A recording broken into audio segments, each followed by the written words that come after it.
Now, getting to the final piece of the workout. This is where the workout can really start diverging depending on your client's goals, their ability level, your desire to help people, what you particularly want to help people achieve. So this can go quite a few different directions, and I'll try and give you some broad looks at how that looks, as well as some specific examples of what you could do. So just a quick aside about push-ups and really any exercise in general that's kind of difficult to do. Like chin-ups are a very difficult exercise for a lot of people to do. So here is kind of an idea on a progression scheme that you can use to increase people's ability to do chin-ups. And again, you can do this for a lot of different exercises. But starting here, we've got 4 sets of 4. And then the second week, we're doing 3 sets of 4, 1 set of 5. And then the third week, we're doing 2 sets of 4, 2 sets of 5, and so on and so forth. And just to let you know up front, like progress will never be this linear and this easy. But just to give you an idea of how to kind of attempt to increase people's ability to do better chin-ups, to do more chin-ups, or again, other similar type exercises. You could use this with barbell exercises. It's a totally fine idea to do as well with that. So this leads finally how to do the sets and reps for that final piece of the workout, for the accessory work. And I just want to say up front, if you just did something like 3 sets of 8 to 12 for everything, that would totally be fine. Because at this point, we've got their strength done, we've got their power done, and we're just kind of finishing off the workout at this point based on their particular goals. So if you just did 3 sets at 8 to 12, totally be fine. You could do this for like all of your clients and they'd see a lot of good success. They'd be happy with their success and you'd be happy with their success. But that being said, I do want to show you some different options of how to program this stuff, just to give you some different ideas and give you a view into my thought process with everything. So kind of like what I touched upon before with the chin-ups, push-ups are also kind of a weird exercise to progress because you can't really just like add weight to them or take away weight. Obviously you can elevate their hands or put their hand or elevate their feet to make the exercise more difficult. But one way I like to progress push-ups, and this will work better for someone who can do like 10 plus push-ups, but do something like have them shoot for max -5. And what that means is if they can do 20 push-ups, they're going to shoot for about 15 push-ups. Want them to stop, a little bit early compared to what they normally would. And we're going to slowly progress this over the week. So max -5, 4, 3 on the first week, max -4, 3, 2 on the second week, all the way up until the final week where they're just going to do 3 sets of AMRAP. And I've had a lot of really good success with doing something like this progression scheme. I'm not exactly sure the science behind it, but it works pretty well for a lot of bodyweight exercises, push-up exercises similar to that, like TRX rows, things like that. It works pretty well for. Another way to progress push-ups for people who aren't doing 10, maybe they do like 3 to 5 really good floor push-ups, or if you're trying to get them to floor push-ups, is just have them start on the floor. So let's just say you want them to hit 10 push-ups for a set. You want them to do 3 sets of like 8 to 10 push-ups. Have them start on the floor and do as many good, perfect push-ups on the floor that they can do, and then just elevate their hands from there. So like if they can only do 1 good, perfect push-up on the floor, have them do 1 good, perfect push-up on the floor, and then elevate their hands some more, have them do like 2 to 4 more good push-ups, and then have them elevate their hands some more, and then finish off his set from there. This is a really great way to get people to full push-ups and to multiple full push-ups. I've had a lot of success building up, particularly women in general, to get to the point where they're doing really good push-ups on the floor. Looking at the half kneeling lat pull down, we can see it's pretty standard exercise here, 3 sets, 8 to 10. You could definitely do 3 sets, 8 to 12. You can do like 6 to 10 here, but pretty standard exercise. Wouldn't overthink this one too much. Tricep extensions, I want to throw these in here just as an example. Since I'm only doing 2 sets here, it can take 2 sets just to complete failure. And again, triceps are a pretty small muscle group, so just having some fun, helping the client get a pump on, again, it's just a lighter exercise, just getting as many reps as possible in here. AMRAP sets can be really good too for someone who maybe has like cranky elbows. Getting some blood flow into like their bicep and their triceps can really help kind of deliver a blood flow to that joint so it starts feeling better, starts healing a little bit more. So that's kind of just not a thought process there. Mostly AMRAP sets, fun, people get a pump on, they feel good, they like the feeling of that. Also, I may not always just do like AMRAP sets. I may just do like a high rep set like we see here, shrugs 12 to 20. Same kind of idea here, just a lot of blood flow to the area, get a little bit of pump on, helps people, have fun with the workout.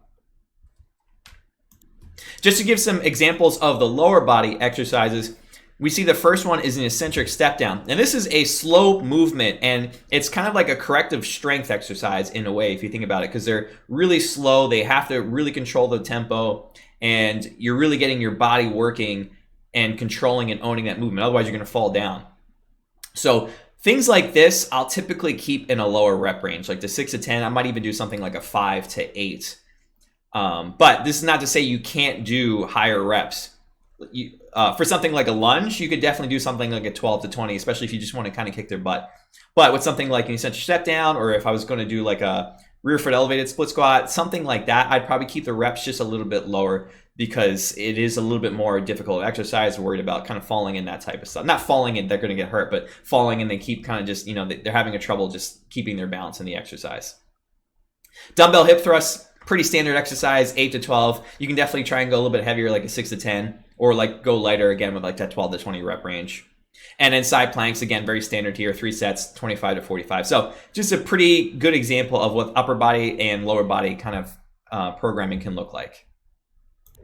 So some people might wonder why I don't do much direct conditioning work in my programs. And the reason is the workouts themselves serve as a pretty good amount of conditioning for most people. Also, the intensity of each workout is pretty high. So to throw some extra direct conditioning work or HIIT work or really hard cardio on top of what they're already doing can really push people past that threshold where they're not really recovering that well.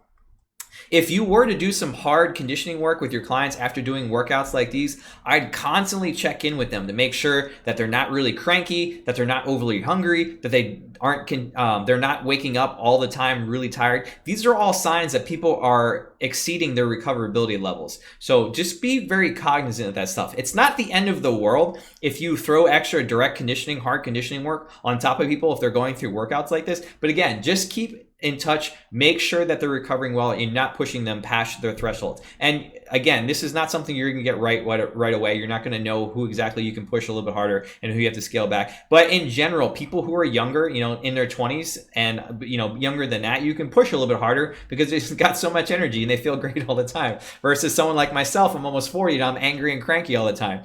So just be aware of this type of stuff. And if you do want to do that extra conditioning work, look to see what you can drop out of the original workout itself, and you can kind of sub in or swap in that conditioning work instead.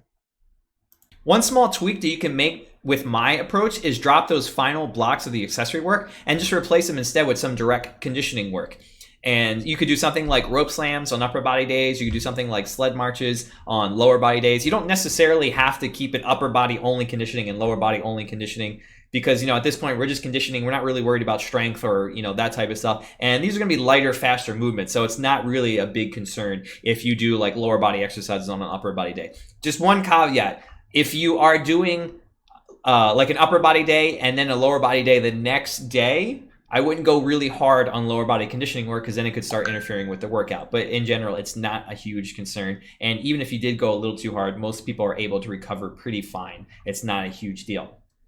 But just some other ideas: you could do like a circuit of bear crawls, rope slams, dumbbell snatches. You could do a circuit of kettlebell swings, jump squats, and lunges. You could do things like EMOM kettlebell swings and EMOM rope slams. You could also just have this entire block be a conditioning circuit with the added direct conditioning. So what I mean is you could do push-ups, half kneeling, one arm pull down, and rope slams. And then, the other day you do like the step downs, the hip thrusts, and sled marches as just one kind of giant conditioning circuit. This is where you can have a little bit more fun. And if your clients are looking for that, or if you want to, do that in your workouts, it's totally fine. I've done it with plenty of people. And this is, I think, a part of an aspect of the workout that a lot of people are looking forward to. It's just that go, go, go aspect, that high energy, people are high-fiving each other. So this is definitely a very viable approach. And I mean, it's totally something you should do if that's what you want to do, and if it's something your clients want to do.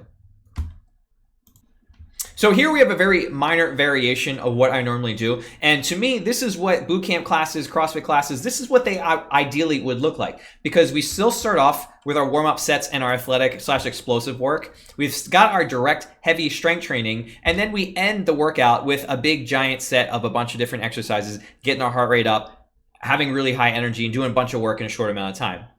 So for instance, like the upper body day, we got the overhead press, the med ball slams, we've got the heavy overhead press working sets, and then we've got chin-ups, thrusters, kettlebell swings, and rope slumps. Again, a bunch of work done in a short amount of time. People are having fun, high-fiving each other, that type of stuff. For a lower body day, we've got the back squats and box jumps. And then instead of doing barbell remaining deadlifts, I replaced it with just dumbbell remaining deadlifts, just because that would lend itself a little bit easier to a go tight atmosphere. And then we're doing push-ups, dumbbell rows, sled marches.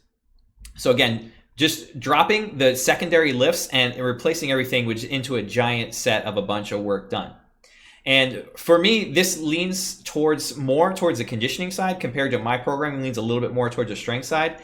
And what I referenced before about direct conditioning work on top of what I do, I really wouldn't worry about at this point, because like I said, I've dropped the secondary lifts here so that you're really not going to overwhelm your client's recoverability level with just this amount of work done, because we have dropped a big significant portion of the strength work and we're just doing a lot of lighter work for time, getting our heart rate up. So wouldn't worry about their recoverability, and this is definitely a viable option.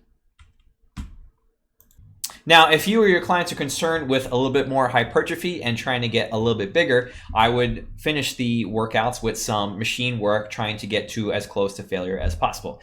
I want to just be upfront right now. This is not the best way to get as big as possible. However, this is a pretty good way to build some muscle while still getting your conditioning up at the same time. But again, we have the same exact workouts, the overhead press and the back squat. We've got the same secondary lifts, the chin-ups and the overhead press, half kneeling overhead press, and the remaining deadlift and the weighted plank.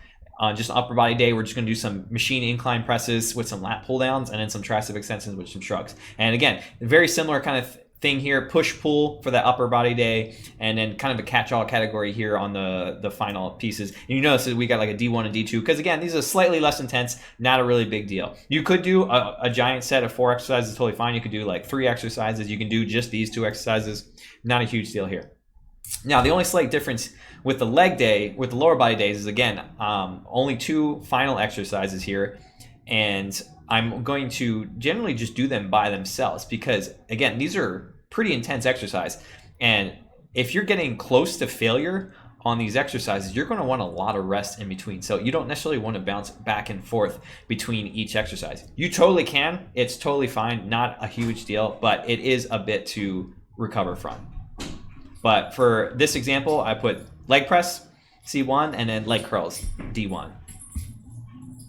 Just a quick side about hypertrophy and muscle building, if it wasn't covered already. The reason I switched to machines and talk about going to failure is the current research shows that the best indicator of creating new muscle growth is proximity to failure. So the closer to failure you are, and the more amount of time spent at or close to failure, the more muscle growth you're going to spark.